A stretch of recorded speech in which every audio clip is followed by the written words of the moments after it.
நாடாளுமன்ற தேர்தல் தொடர்பாக சென்னை மீனம்பாக்கத்தில் உள்ள தனியார் விடுதியில் இந்திய தலைமை தேர்தல் ஆணையர் ராஜீவ்குமார் அங்கீகரிக்கப்பட்ட அரசியல் கட்சி பிரதிநிதிகளுடன் ஆலோசனை நடத்தி வருகிறார். கூடுதல் விவரங்களை செய்தியாளர் பாண்டியராஜன் வழங்கி கேட்கலாம். பாண்டியராஜன், வணக்கம். விவரங்களை சொல்லலாம். நாடாளுமன்ற தேர்தல் ஏற்பாடுகள் தொடர்பாக ஆலோசனை நடத்த இந்திய தேர்தல் ஆணையத்தின் தலைமை தேர்தல் ஆணையர் ராஜீவ்குமார் தமிழகம் வந்திருக்கிறார். குறிப்பாக 2 நாட்கள் இங்கே தங்கியிருந்து அதற்கான ஏற்பாடுகள் குறித்து அதிகாரிகளிடம் கேட்க இருக்கிறார். முதற்கட்டமாக தமிழகத்தில் இருக்கக்கூடிய அங்கீகரிக்கப்பட்ட அரசியல் கட்சிகளுடைய பிரதிநிதிகளிடம் கருத்து கேட்பு நடத்த இருக்கிறார். குறிப்பாக தமிழகத்தில் மட்டும் 10 கட்சிகளுக்கு இந்த அழைப்பு என்பது விடுக்கப்பட்டிருக்கிறது. குறிப்பாக தற்போது வரைக்கும் சிபிஎம், இந்திய கம்யூனிஸ்ட் மற்றும் பாஜக மற்றும் உள்ளிட்ட கட்சி, காங்கிரஸ் உள்ளிட்ட கட்சியினுடைய பிரதிநிதிகள் உள்ளே சென்றிருக்கிறார்கள். அவர்களுடைய சந்திப்பு என்பது குறிப்பிட்ட நேரம் ஒதுக்கப்பட்டிருக்கிறது. குறிப்பாக 10 மணியில் இருந்து 10:09 மணி வரை ஆம் ஆத்மி கட்சியினரும், பகுஜன் சமாஜ் 10:10 முதல் 10:19 வரை என குறிப்பிட்ட அந்த 5 to 10 நிமிட கால இடைவெளிகள் வழங்கப்பட்டிருக்கிறது. ஒவ்வொரு அங்கீகரிக்கப்பட்ட கட்சியும் தங்களுடைய கருத்துக்களை, இந்த தேர்தல் தொடர்பாக தங்களுக்கு தேவையான கருத்துக்களையும் கோரிக்கைகளையும் இந்திய தலைமை தேர்தல் ஆணையர் முன்னிலையில் வைக்கலாம் என தெரிவிக்கப்பட்டிருக்கிறது.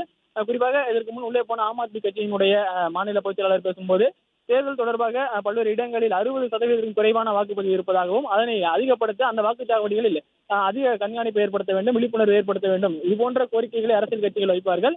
குறிப்பாக வாக்குச்சாவடிகள் மற்றும் வாக்கு மையங்கள், வாக்கு எண்ணிக்கை உள்ளிட்டவற்றில் இருக்கக்கூடிய குறைபாடுகள், இதற்கு முன் நடைபெற்றிருக்கக்கூடிய தேர்தலின் போது இருக்கக்கூடிய குறைபாடுகளை ஒவ்வொரு அரசியல் கட்சியின் சார்பில் முன்னெடுத்து வைக்கக்கூடிய அந்த விதமான கருத்து கேட்பு கூட்டம் என்பது தற்பொழுது துவங்கி இருக்கிறது. இன்று காலை நடைபெறக்கூடிய அந்த முதல் அமர்வில் அரசியல் கட்சியினுடைய பிரதிநிதிகளுடனான சந்திப்பு நிறைவு பெற்ற பிறகாக மாவட்ட இருக்கக்கூடிய அதிகாரிகள், காவல்துறை அதிகாரிகள், காவல் கண்காணிப்பாளர்கள் உள்ளிட்டோரான அந்த ஆலோசனை கூட்டம் என்பதும் நடைபெற இருக்கிறது. தமிழகத்தில் இருக்கக்கூடிய தேர்தல் அதிகாரிகளுடனான அந்த ஆலோசனை கூட்டம் என்பதும் தொடர்ந்து நடைபெற இருக்கிறது.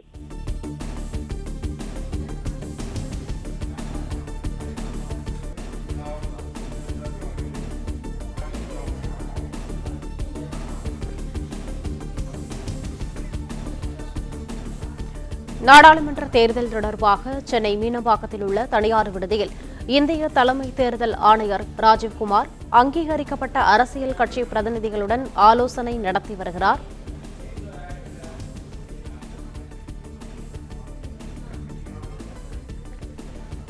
இந்திய தலைமை தேர்தல் ஆணையர் ராஜீவ்குமார் நேற்றைய தினம் சென்னை வருகை தந்ததை அடுத்து தற்போது அங்கீகரிக்கப்பட்ட அரசியல் கட்சி பிரதிநிதிகளுடன் ஆலோசனை நடத்தி வருவதாக தகவல் கிடைத்திருக்கிறது.